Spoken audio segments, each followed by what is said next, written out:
You're listening to the DolphinsTalk.com podcast network.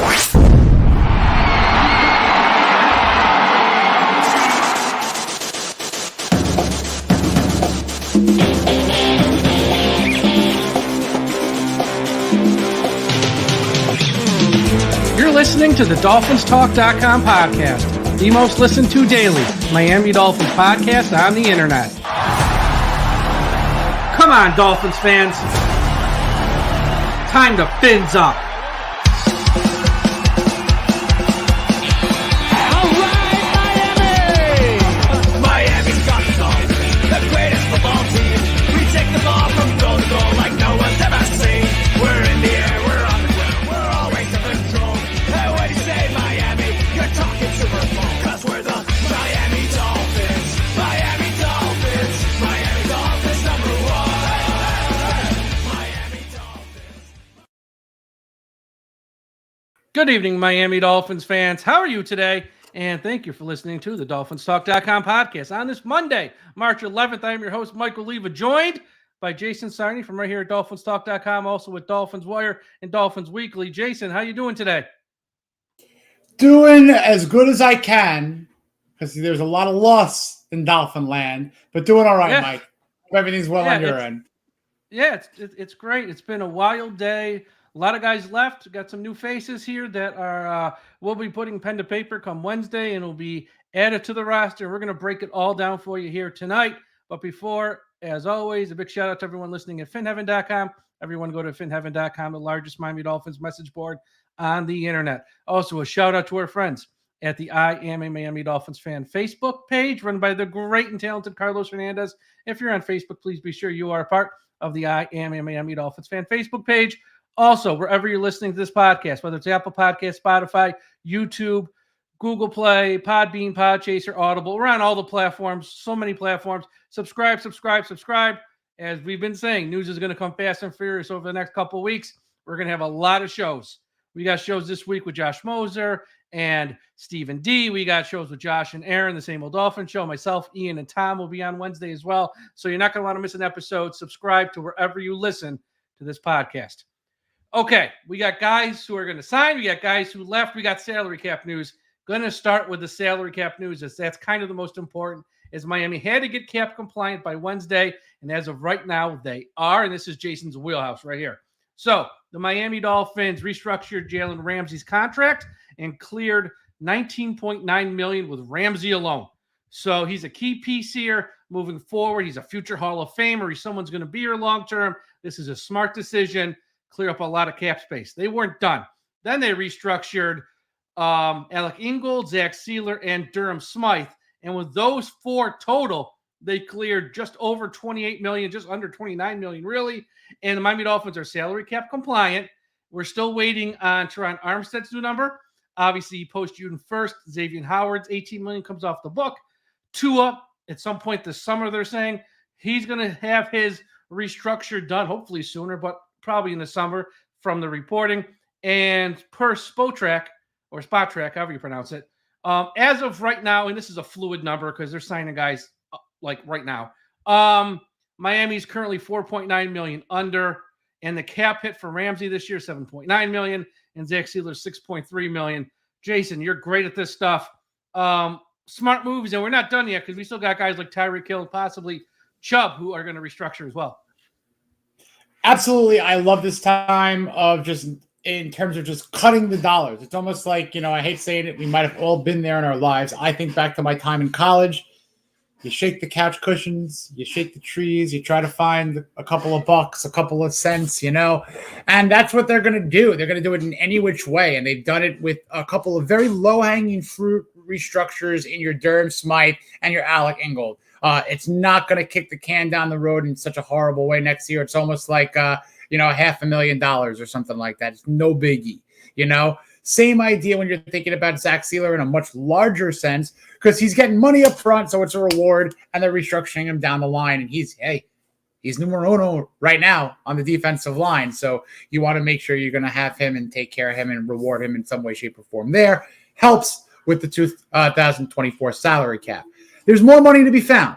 You could get 1.9 to 2.1 million in the Jason Sanders rework or restructure. That hasn't happened, but I expect it maybe. You mentioned Tyreek Hill. That could be another $12 million. So if they do things like that and you see one or two more restructures, I know you've had a move on the radar, like potentially going after a Ladarius Sneed or some kind of cornerback in which Chris Grier has a propensity to do. So if we see one or two big restructures, and of course the Teron Armstead helped big time, we'll maybe see a little bit of a splash. But there's a lot more money to find. Do you think I know we spoke about this last week with Zach Krantz and stuff. Do you think we're going to see someone like Mike White get cut? I still don't, but it is like, what, $9 million or so if he's gone? You think that's possible? He's, you know what, and I say this, and it's almost like sounding odd. I hate putting the names to the cuts, especially in like January and February. But when I look at things, I look at the player versus the savings versus the solution. There's like a formula you run quick, you know? So Mike White to cut would save roughly like $3 million after dead cap. Now, where are we valuing $3 million versus capable backup quarterback, but we still have to decide if he's capable, versus what you do in contingency? Free agent crop of backup quarterback. Remember, you don't want to spend more than $3 million. No. That's a low. No. Correct. Because you don't want to hear the word backup quarterback. The only thing you want your backup quarterback to do if you're a Tua fan and a Dolphin fan is to know how to kneel on the ball when you don't need Tua to do that in the last series. That's it. It's a $1.6 million contract 1 year for me. You draft that guy in the 6th or 7th round. If you're me, I cut Mike White. That's what I do. Yeah. Because if I restructure Jason Sanders and I cut Mike White, that's $3.5 million for your wide receiver 3. If you go the free agent route there, or your cornerback or safety depth. There's more money, important money to put if you trim some other ways. Yeah. Yeah. It's just something to keep an eye on here because we know, look, the more cap space, the better. And Mike White, it's Mike White, but he would be, I don't know if there's anyone else they cut right now to open up cap space. I think he'd be the next in line. So that's that. Now let's get to some of the names. First, we'll talk about who they will sign officially on Wednesday. They have agreed to terms already, but nothing's official to Wednesday. But with all these signings, nobody's going to say, I changed my mind. I changed my mind. It's happened like once or twice ever, and it's like ruins everyone's reputation involved. These guys are going to sign. So I guess the biggest news, or I guess the biggest addition would be the one that just broke within like the last hour. The Dolphins are going to sign center Aaron Brewer to a 3-year deal worth $21 million. I don't have the money that is guaranteed at this time. And here's a little rundown on Aaron Brewer, just a Cliff Notes version. He started 17 games each of the last 2 seasons. He's a guy who stays on the field. Mobile, explosive, can get off blockers, which in this Mike McDaniel offense you need. He can play left guard and center. He started 17 games at center, 2022. He started 17 games at center this past year, 2023. Started 17 games at left guard, 2022. Now at center, as a run blocker, this guy's a beast. Like a beast as a run blocker. As a pass blocker, that's where he struggles. He gave up 6 sacks. He was called for 5 penalties. And I think he gave up 34 pressures, which I think led the league. If you look at his PFF numbers as a run blocker, if you look at his PFF numbers, if you're into PFF, I'm not, but I know a lot of people listening are. Run blocker grades out real high. Pass blocker grades out real low. My question for you, Jason, is first off, I like the signing because they needed to do something with Hunt gone. They needed somebody on the interior to fill a spot. I don't know if this means Connor Williams is gone, though, because this guy can play guard and center. Connor Williams can play guard and center. We know Connor's out for half the year, but post-June 1st, we got a lot of money coming off the book. Connor said he doesn't want to sign till later in the summer. I don't know if this signing means Connor Williams is gone. I still think he's in play for the Dolphins. I am not as confident with Connor. I just happen to think let's call it he's moving on. That's what I believe. If I'm That's wrong, probably a safe assumption. Yes. The only reason I say that is in kicking over a lot of the cans that I like to try to do. You know, you've got news that Hunt was rehabbing, so maybe they were talking. Yeah, at the facilities. You had news that Van Ginkel was rehabbing at the facilities because they were talking. But I never heard news that there was Connor at the facility talking. I just never heard that. You heard a very ambiguous agent in Drew Rosenhaus talk about Connor. And if you really listen to those words, it was very uncertain. And it also left so many things open. So as a representative, he did very good to not close any doors for his client. But I think his client might just want to go somewhere else. That's just my assumption.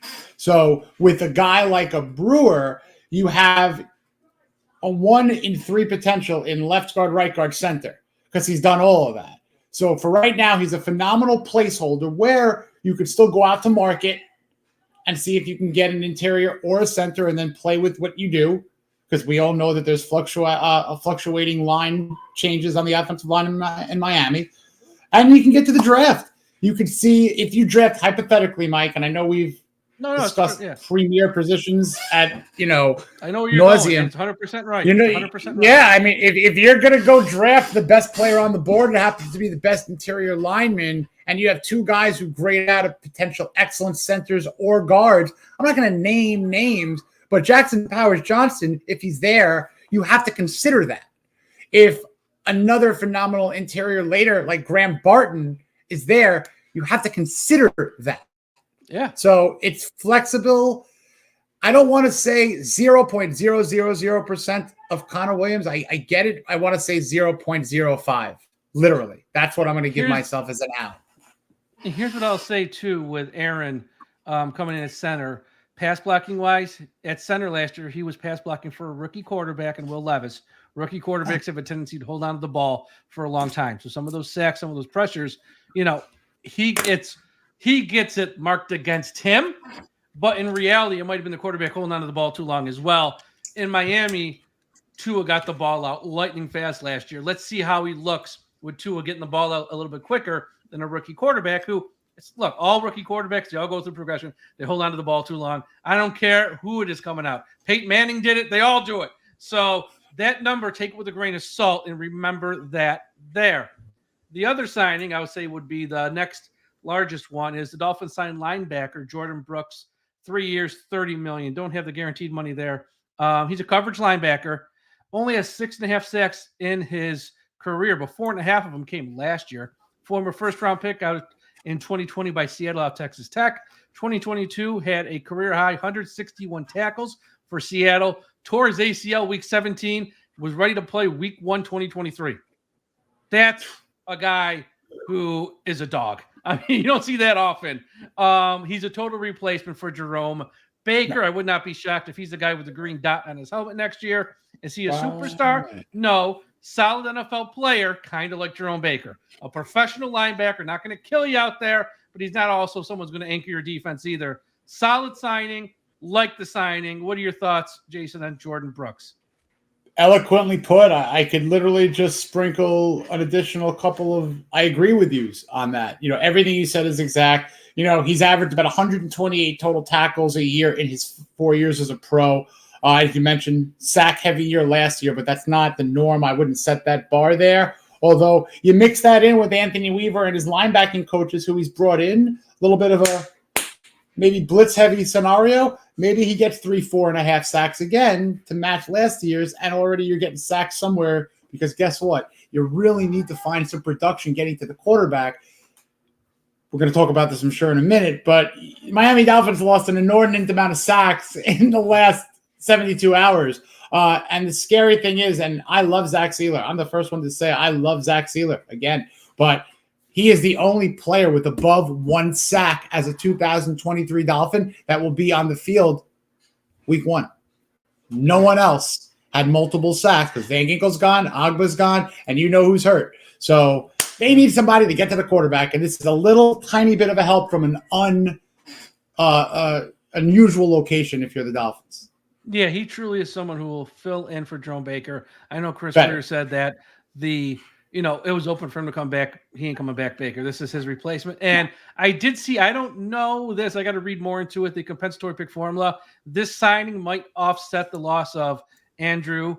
It's gonna. It probably cost us that compensatory pick. It's gonna. But that's okay. It's gonna. Because with Hunt and Christian, we're still getting the 2 that we really want. Correct. So it's okay. But look, we have to sign somebody. We got to feel the competence. And listen, on some level. I'll tell you what, and I hate saying it, if you watch the Andrew Van Ginkel with this pick, because the math is very similar with the 7. Similar. It's probably going to be Yeah, I know. It's probably going to be 7 guaranteed because Van Ginkel is $7 million guaranteed. The math for 2 years, 10, 14 million each year, it kind of will work, I think. So let's counter that. And if Connor Williams does, and June 1st, some team gives him a bag, we want that bag to carry a 5th rounder with us. We want that 5th rounder, So hopefully there's a late 3rd, a late 4th, and a late 5th. That's attainable, I think, still, even with that cross offset. But you're right. Yeah. There. I think the two, obviously with Christian and with Hunt, because Christian was pick 13th, Hunt top of round 2. That's going to be the 97th pick. Yeah, those are the two that they're really focusing in on more so. So, look, it is what it is. Now, the Dolphins also signed another linebacker, and Anthony Walker, away from the Cleveland Browns. This is a piece for pure depth and special teams. I spoke to somebody who follows the Browns very closely, and the answer I got, and tell me that if this isn't a Chris Grier guy, if there's ever a Chris Grier guy, when he's on the field, he is very good, but he's injury prone and misses a lot of games. Chris Grier found his man, and but he's probably not a starter. He's only had 4.5 sacks since he's been in the league since 2017. He's had 3 career interceptions.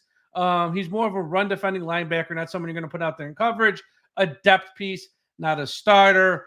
But again, we know this is a new look. Everyone thinks Vic Fangio left, Anthony Weaver's coming. It's going to be close to the same defense. It ain't. It might be a 3-4 setup. It's not going to be the same. And they're going to depend on these linebackers, especially until we find out what they're going to do on the front 3 to help stop the run. And someone like Walker, not a starter, but to help them stop the run with David Long and now Brooks and some other players involved here. So it's a piece for depth. It's a 1-year deal. It's not a lot of money. It's fine. So that was the other signing of the day. Any thoughts on Anthony Walker? Depth piece. It's not a move the needle whatsoever. It's not even hiccup the needle.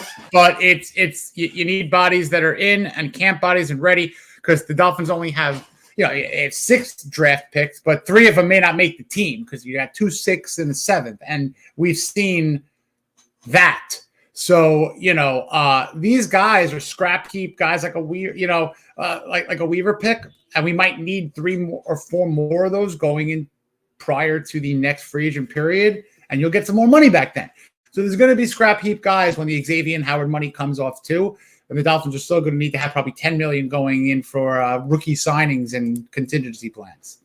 And at least, I gotta be honest. Look, I said last year with all the injuries we had, especially towards the end of the year, and we're signing guys off the street. If Channing Tindall couldn't get on the field last year, he never will. Well, with guys like Walker in the mix, and even someone like Jordyn Brooks, who's a good player, don't get me wrong. If Tindall really does, if he can't do anything in camp, just cut him at this point. Really. He's had more than enough opportunities to win playing time. At some point, you got to do something. Now, maybe it didn't fit under Josh Boyer, it didn't fit under Vic Fangio. Maybe Weaver can unleash something or find a role for him in some way. But if he can't by week 1, what's the point of keeping him? At this point, and I know he's cheap, and I get all that, but if you can't play, if you just can't do anything, and running down punts don't count. If you can't do anything, at a certain point, you got to move on. So he's the guy. I'm going to be very interested to see if Anthony Weaver can get anything out of him at all on defense. I agree with you there, because speed is great, but if your speed is not correlating to defensive production, what are we talking about? What are you here? You You can't. And just to say, while the formula of a linebacker for Brooks AVG might counteract, I do think they're different players. Andrew Van Ginkel is a get to the quarterback guy. The Vikings also brought in another pass rusher, so they really bolstered their pass rush, and that's why they were brought in. Brooks was brought in to be a thumper. He was brought in to be the 1.5 upgrade of Jerome Baker, I believe. He's better than Baker, and when the formula comes out of money, I think that he's probably going to be a little bit cheaper than Baker would have been, guaranteed money, if that's not accurate. So I have to check that. But net neutral at worst for Brooks to Baker, but they got to get sacks to replace Van Ginkel, Agba, the injuries, and of course from the interior, Christian Wilkins loss. Yeah, and I see people in our chat keep mentioning Queen. Here's the deal. I think with these two signings, especially one of Brooks today, Queen's probably they added 2 linebackers. I don't know if Queen's in the mix. And also that's going to hurt the compensatory pick, which they do not want to do. Queen's not going to come cheap. And not now. They're not going to bring him in. I think in round 1 of the draft, edge rusher is probably the most likely place they're probably going to go, unless someone falls in their lap. And that's fine. But yeah, someone like Queen, I just don't think is in the. I think the signings we saw today are going to be more like the signings we see moving forward. Guys who are contributors, short deals, not a ton of money. Those are going to. We're not going to replace Wilkins with a stud. Now maybe via trade, like a Snead, that's different. Doesn't hurt the compensatory pick, or a trade of some sort, possible. But if you're talking actual signings, I don't think they're going to spend a ton of money. First off, because they don't have that much money yet. And I don't think, I mean, they can create more, obviously, but it's got to be within reason here because we know what's coming up down the pike with Holland, Waddle, and Phillips. So they're not going to go on a crazy binge. I think it's going to be more signings like we saw today. Nice pieces, guys to fill a role, fill a spot, but not superstar level. We don't even know what superstars out. I mean, there's guys out there that could help, obviously, but I think it's going to be a more measured approach. I agree. And this actually, look, am I in love with what happened today? No. Am I waiting for the dust to settle to see what happens? You know, when you destroy something in some elemental worlds, a diamond could emerge. You know, when you break down certain things, you can get something better. So at the end of this period, maybe this team has a new identity, a new look. So let's see what they do. I want to see if they make a move for Ladarius Snead. Mike, you, I think, planted that seed on a previous show or a show that we've done. I was talking about it weeks ago. Yeah, correct. That's all you. That's all you. Yeah. Once I saw that report, I'm like, this checks, because once again, Chris Grier, this isn't a knock. This isn't praise. You just watch him long enough. He's transparent as cellophane. What he does. You know what he's going to do. You know his likes. You know what he doesn't like. And that's a move. First off, loves the secondary, premium position. It's a trade. He could use the money he had allocated towards Wilkins, what they wanted to spend, not what he ended up getting, and sort of transfer that to him. You lock up your secondary, then you can focus in the draft. And with these like lower level type signings on your front 7 only, you're kind of good in the secondary with Holland, with Ramsey, Smith, and someone like you kind of are set. Yeah, you have to get a safety, but you don't have to go nuts either to find a safety. That's it has Chris Greer written all over. Now that don't mean it's going to happen, but I'm saying that's why, to me, once I saw the report. Again, Jeremy Fowler doesn't make stuff up. I know a lot of fans think these reporters make stuff up. They don't. You don't pull my out of thin air for no reason. There had to be something. Maybe it came from an agent, sure. But I do think that's a type of move that's got Chris Greer written all over it. Let's talk about the 4 guys in Miami. Yeah.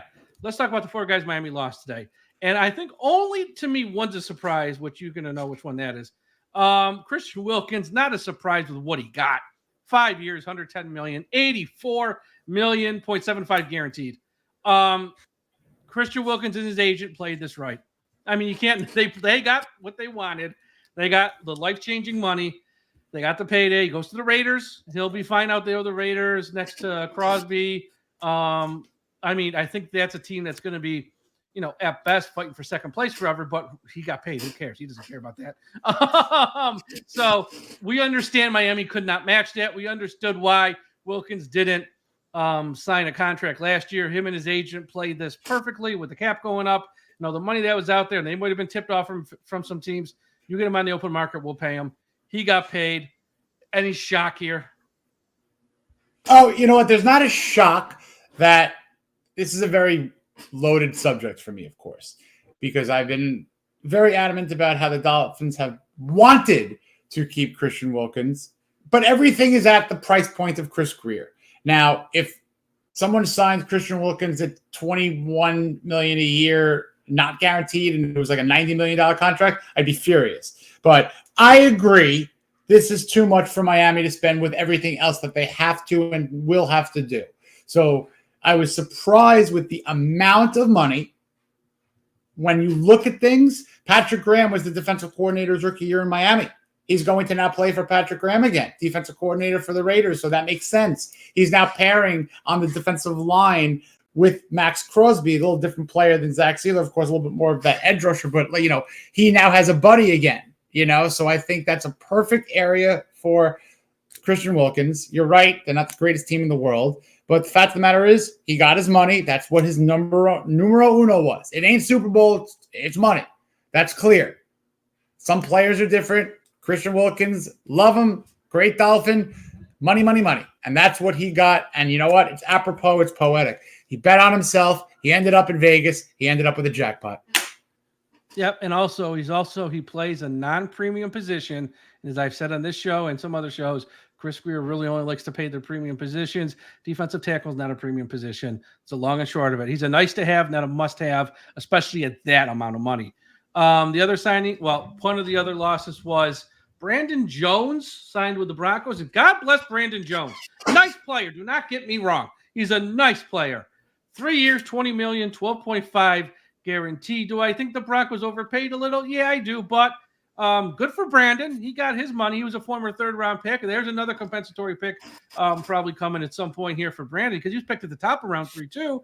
I think it was pick number 70 overall, if I remember correctly. But that sounds right. Yeah, sad he's gone. It's not the biggest loss in the world. He's a guy who great against the run, not much of a coverage safety. So Brandon Jones, it caught me off guard just with the numbers, but yeah, he's gone and now with the Broncos. Like Brandon, I like certain ability that he has over others. The coverage, no. But if the Broncos do decide to use him as more of kind of a down, almost hybrid linebacker, get a little bit more blitzing and just kind of staying in that front seven area, I think he's a phenomenal tackler. He's a heat-seeking missile, and he's a good kid. And he's also someone who battled back from injury. He had some phenomenal games.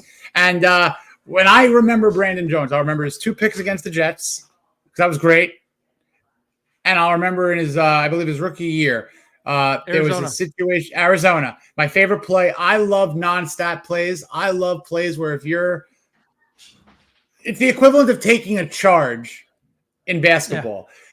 There was a situation in Arizona where we generated a sack fumble and Shaq Lawson scooped the ball up and was about to almost score. He could have really gotten tackled, and then Brandon Jones out of nowhere, just from like the 30, got to the 10 in like a nanosecond and laid 2 blocks on linemen to make sure his guy gets a touchdown. Dolphins won that game by 3 points, and they were in a red zone offense that year. So Brandon Jones, that was a tape and coach love fest probably the next day at practice, or you know what I mean. But love Brandon Jones, wish him the best. Dolphins didn't need to retain him, though. No. And, they did re-sign Elijah Campbell over the weekend. Kind of fills that role as maybe like a third safety. And we'll see what they do with Elliott or if they sign someone else. Yeah. One little bonus thing in there. And what would be a show if I don't say keep your eye out at safety for maybe Nick Needham, because he's a safety candidate for depth, and Ramsey is going to freelance maybe a little bit there. So there's a lot of flexibility between Cam, Cater, Ramsey, and Needham, matching with Holland, of course, for safety. And, of course, we don't know about Snead and maybe a rookie. So, yeah. Decent. I think they're going to add No, they're going to add a piece in the secondary, whether it's a corner, and then you got Ramsey play a little bit more safety, or maybe they add another safety, Ramsey a corner with Cam Smith, and maybe so they're going to add more pieces in the secondary for sure, especially I think it's safety for sure. But, yeah, there's more coming there. But the Jones loss wasn't sad. It's sad to see him go because he is a high-quality kid, and he does play hard, but it is what it is. Look, I like Robert Hunt as much as the next guy. I really do. He's a great, great person, very good guard, and very good's where it stops. When you play next to Jesse Davis and Liam Eichenberg and Austin Jackson up until this year, you're going to look like, Russ Grimm of the Hogs. Look like the best player ever. He ain't that. He's good. And he might be very good. But 5 years, $100 million, 63 guaranteed. I am so happy Miami didn't even touch this one. Yes, they have to replace him, but you can get similar productions for far less than 63 guaranteed, 5 for 100. God bless him. He got his life-changing money today, but that's an insane amount of money for a guard. A guard, not even a tackle, a guard. Insane amount of money. I'm so happy for Robert Hunt. Listen, And when I talk about Robert Hunt from a financial standpoint, I say do your own backstory research. Do your whole full backstory research on Robert Hunt. Man deserves every single cent, every single penny.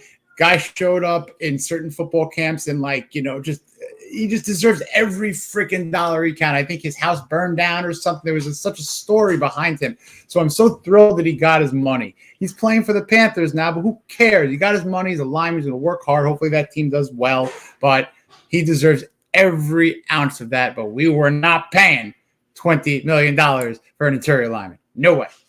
Right now, today, if you're Austin Jackson and you're seeing what all these offensive linemen, guards are getting paid, are you calling your agent and saying, why did we resign in the middle of the year? You know what, though? Resign in the middle of the year.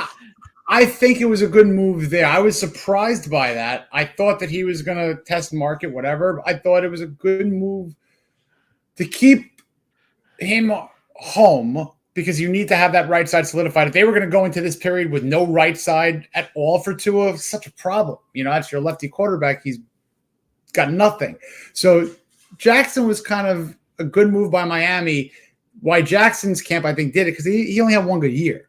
It might have been the best offer.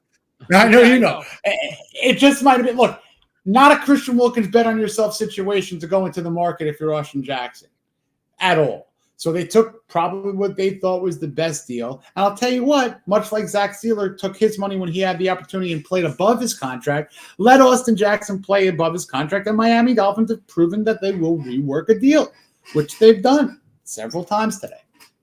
Yeah. Now, those 3 losses did not shock me or stun me. Kind of expected it. The numbers were higher for all 3 than I thought, but again, I didn't expect any of them to be back. Now, the Andrew Van Ginkel one we got to talk about here.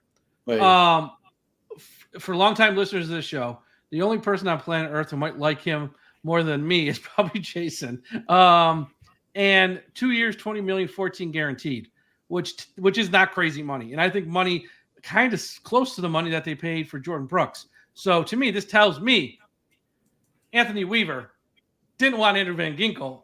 I mean, probably would have had him at like a lower price, but they could have matched that money if they wanted to. They decided to go in a whole different direction, which is fine. Look, Anthony Weaver's got to put together how he wants to look. It's his biggest opportunity in his whole career, even more so than the one in Houston. He's got to put together the pieces he thinks can succeed. And if he believes in his heart, I'd rather have someone like Jordyn Brooks than Van Ginkel. I'll give him the benefit of the doubt until there's reason not to. And he wants to go with that. I just think with the injuries to Chubb, with the injuries to Phillips, no Wilkins, Raekwon might be gone, Ogba's gone. Who in the hell's going to rush the quarterback next year? Not Jordyn Brooks' strength. I would have maybe found a way to keep this guy, but this is in my opinion, this is an Anthony Weaver call because that's not crazy money. It's good money for him, but you can match 2 years, 2014 guaranteed. They pretty much gave that to Brooks, pretty much.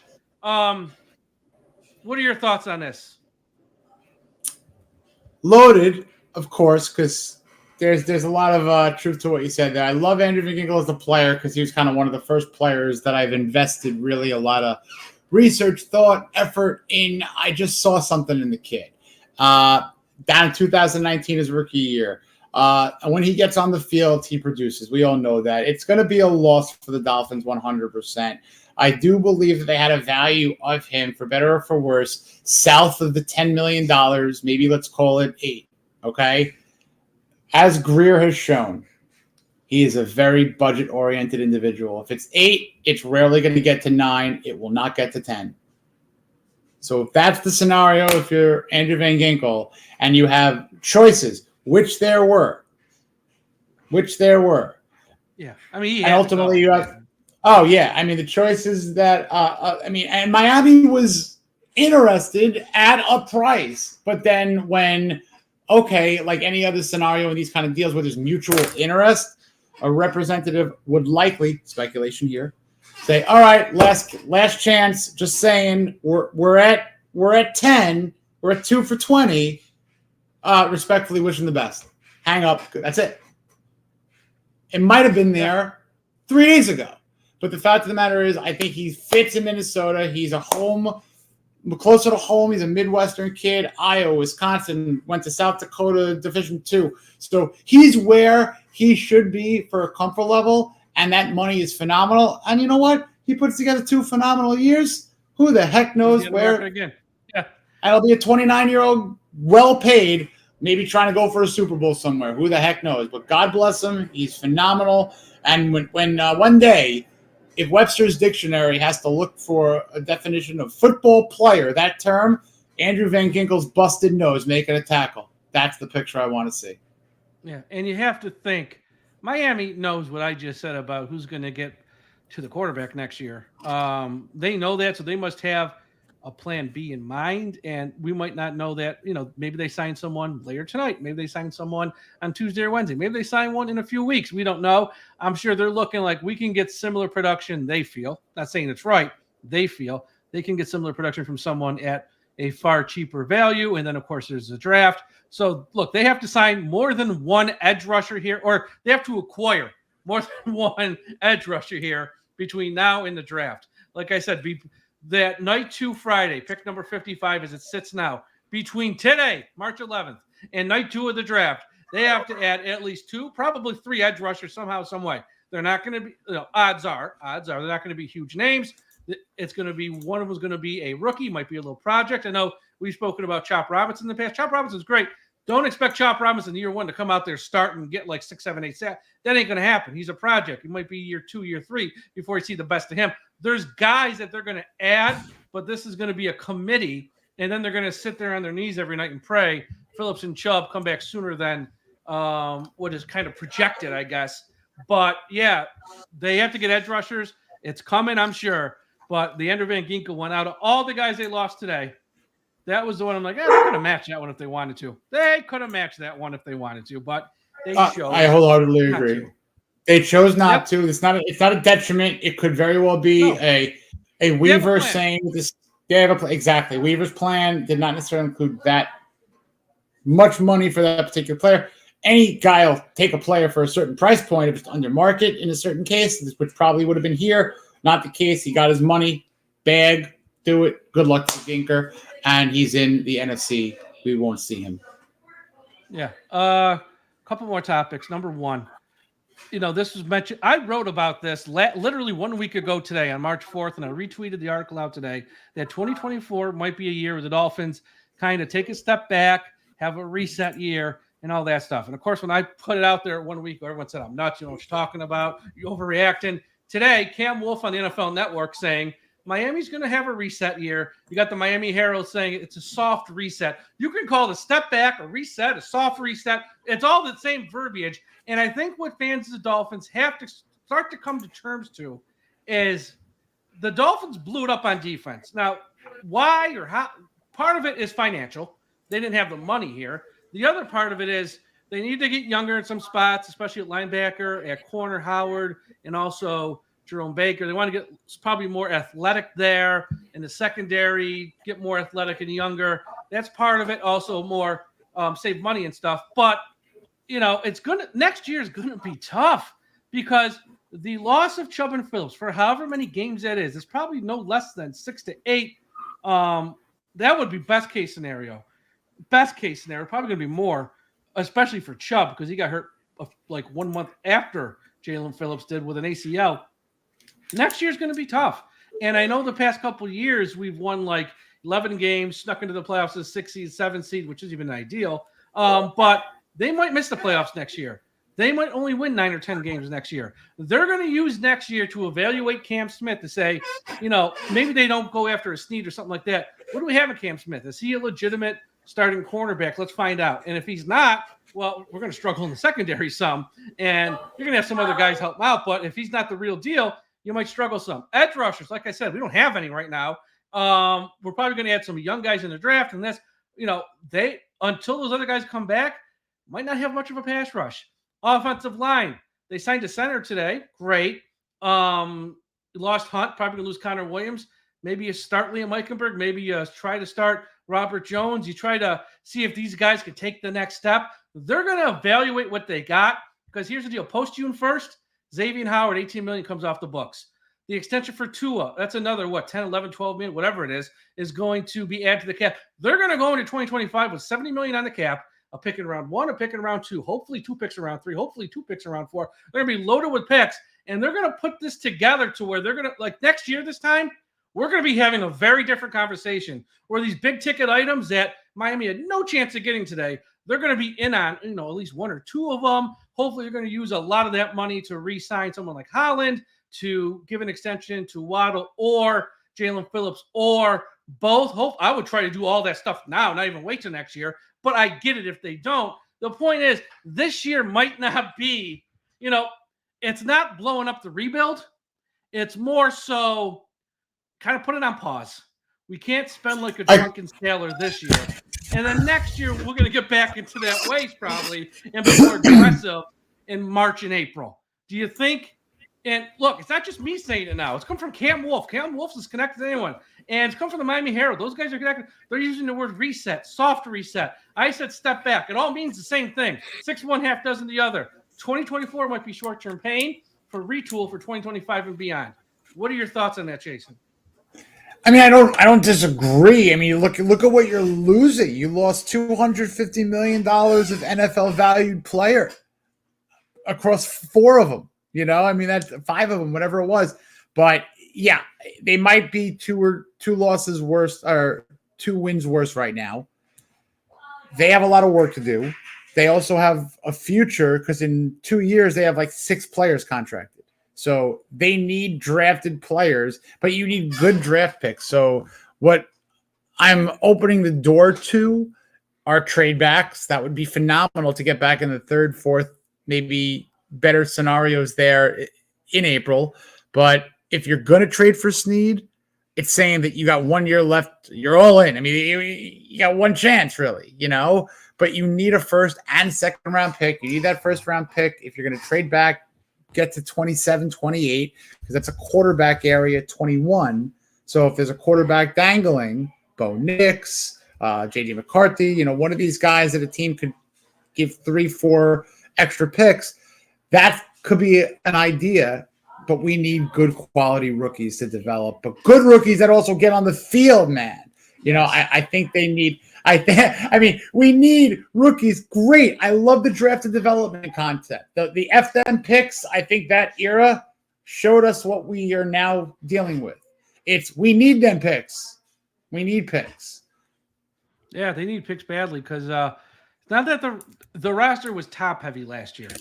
And that's fine, but if you don't win anything, like an AFC East or a playoff game, you can't keep going with the top-heavy roster because eventually the top-heavy guys just cost so much money that you have to move on from them. And then where's the guys who are going to backfill those spots?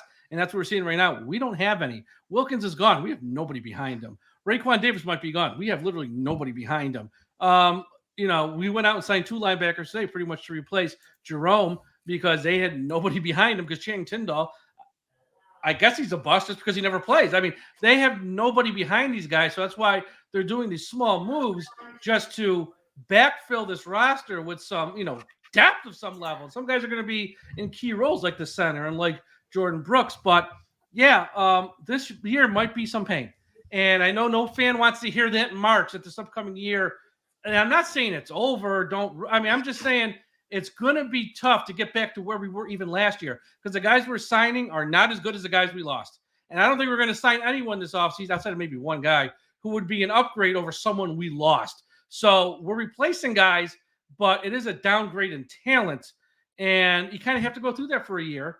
And as you sort of replenish the roster, get in better salary cap space, get more draft capital in 2025 to where – then you can start talking about making another run at it. But this year might stink. I'm not going to lie.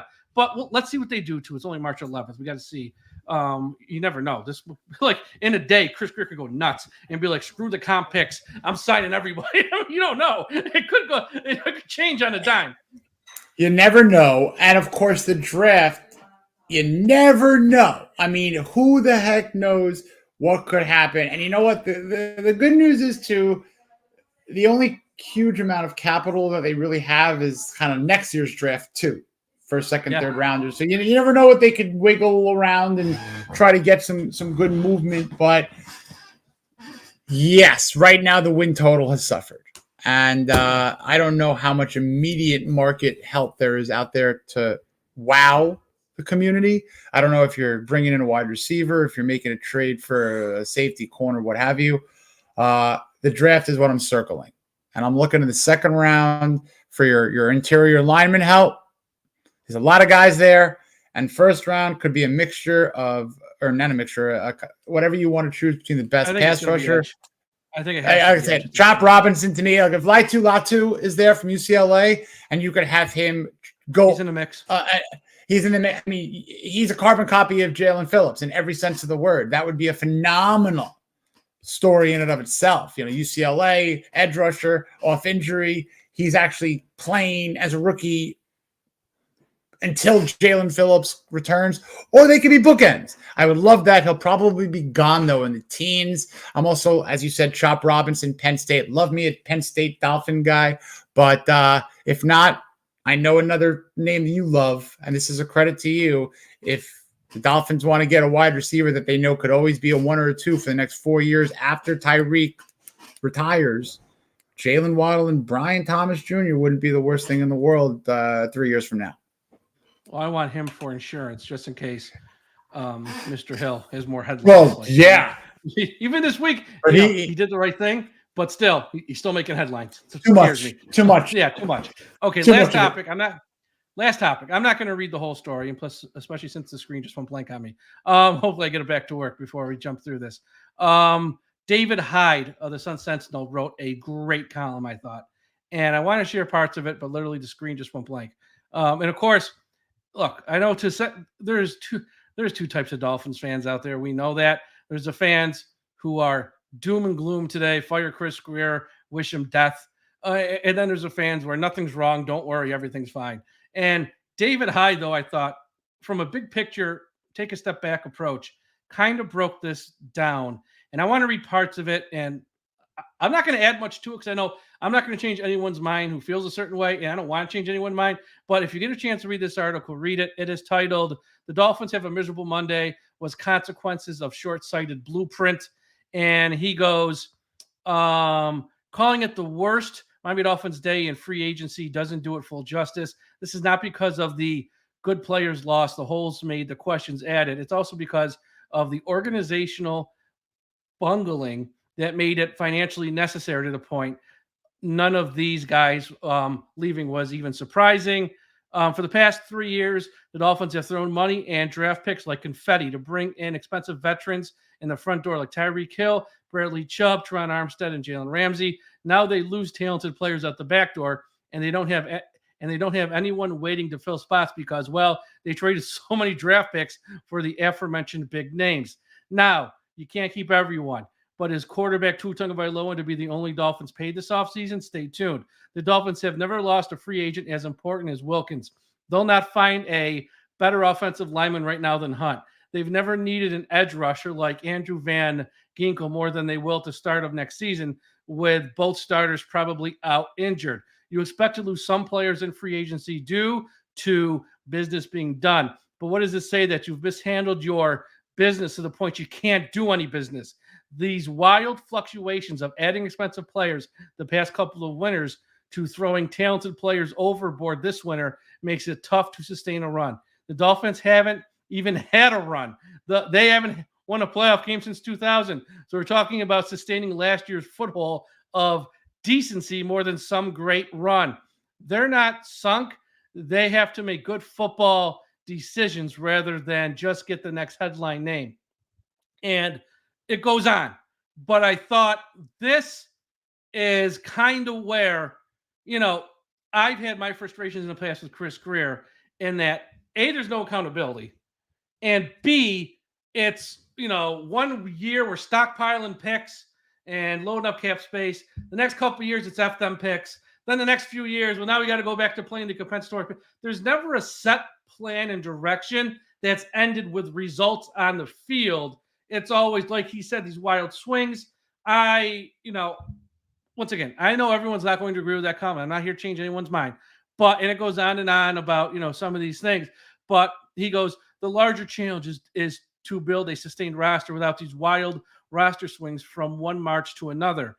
But that's the plan they followed in spending so wildly. The bill came due for that Monday when every hour brought another departed name to the point you wondered, how can they have more talent than last season? And that leads back to the last topic. They won't have more talent than last season. Hence, soft reset. Take a step back, reset. That is reality for the Dolphins in 2024. And if you're mad at Chris Grier, I get it. I get it. Welcome to the club. But the point is, we have to live in reality. And we have to understand we're in this situation because of moves they made the previous few years, which in the moment, it's fun. Yeah, we're trading for Tyreek. Yeah, we're trading for Csonka. Yeah, we're trading for Ramsey. Give him $100 million. Give him $100 million. Give him $100 million. And that's great if we actually won something on the field, which we haven't. And now, so it's an interesting article because David Hyde is one of the best in the business for a reason. Check it out. You might not agree, but it's another perspective you might not have thought of, which is what I like to do on this podcast. You don't always have to agree with me.